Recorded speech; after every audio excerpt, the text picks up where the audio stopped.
let's start with the pandemic. We can't get away from it. I would have loved to have started 2022 without having to touch on this, given how much airtime we've given to this topic in the last 2 years. But we can't escape it because 2022 has started with a big Omicron bang in Australia, with skyrocketing case numbers. There was 51,000 reported today in Victoria.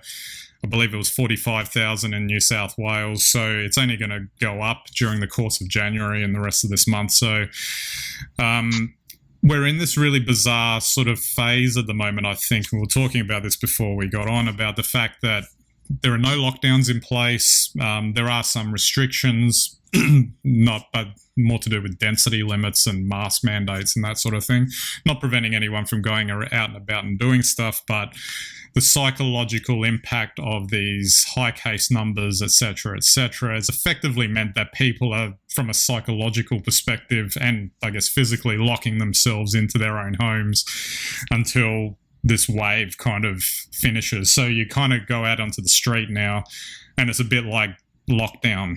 No one's out, no one's driving, no one's walking on the street. The Melbourne CBD is usually packed to the gills kind of thing with people, but nothing's happening at the moment. And I just find that extraordinary that we're still in this place. And I guess the one good thing for the government is they don't have to worry about locking people down when, people are locking themselves down at this point.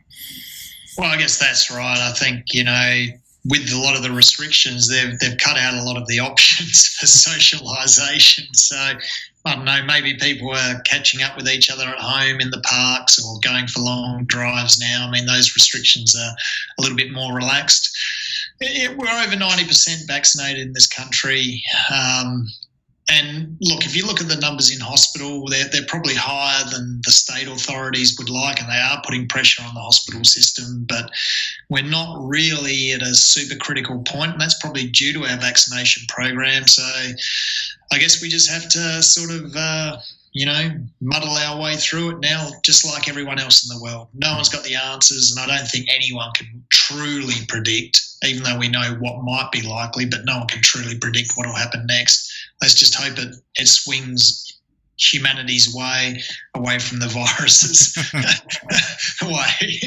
Yeah, exactly. And not another variant that causes havoc. I guess one of the big things that has been a feature over it's really just been the last week or two, really, is this massive pivot towards rapid antigen tests to determine what's been going on. And I don't think this is unique to Australia. I've seen it overseas as well, but just the PCR testing facilities are being slammed and, leading to huge backlogs to the point where it becomes redundant. There's no point in getting a PCR test if you don't get the result for a week, kind of thing.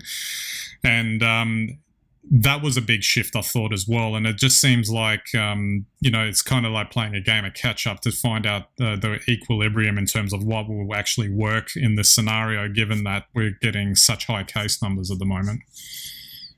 Yeah, well, that's right. I mean, look, I think it was basically the sort of health sector that was loving the PCR test because they're getting accurate numbers day by day and, building their little charts and predicting what will happen next. And they overlooked the fact that people want to travel. Borders are open now, and the requirement for everyone.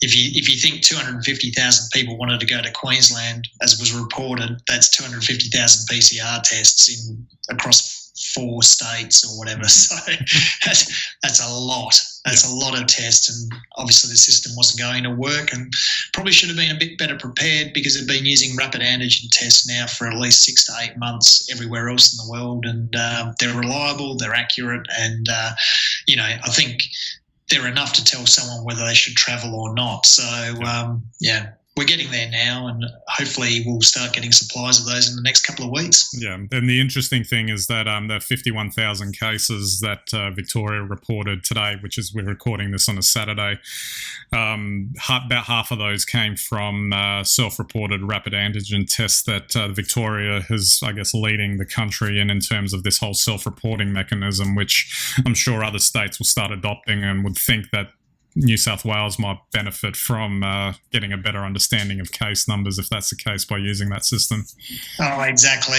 Look, I think the other thing I'd add is 51,000 is a huge number, but a large proportion of those will be asymptomatic. Yeah. So, I think that's the positive side of all of this. So while the numbers are high, really the pressure on the health system, although it's definitely there, it's not critical. So obviously something's working in our favour at the moment. Let's just hope that we can keep it within the means and make sure that the health system's fine and the people working in that system are fine as we move forwards.